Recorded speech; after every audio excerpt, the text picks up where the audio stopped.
سماحة الشيخ السلام عليكم. وعليكم السلام يا بنتي، تفضلي شوفي عندك يا بنتي. والله سماحة الشيخ وانا اصلي صارت معي حالة.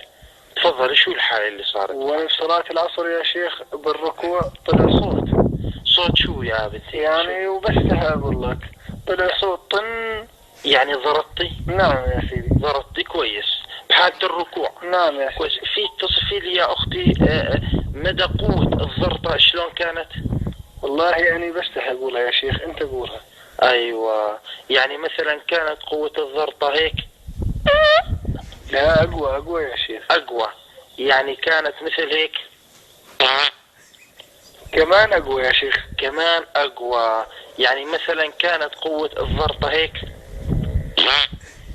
يعني اقوى شوي. نعم. يعني مثلا كانت هيك؟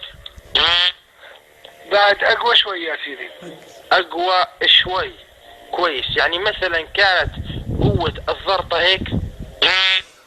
اقوى شوي سيدي. كمان اقوى شوي. نعم. ايوه، يعني بنقدر نقول كانت قوة الضرطة هيك؟ نعم يا سيدي. نعم يا سيدي. كانت هيك.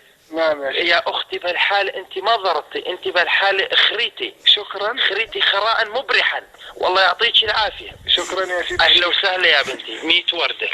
الله يعطيك العافية.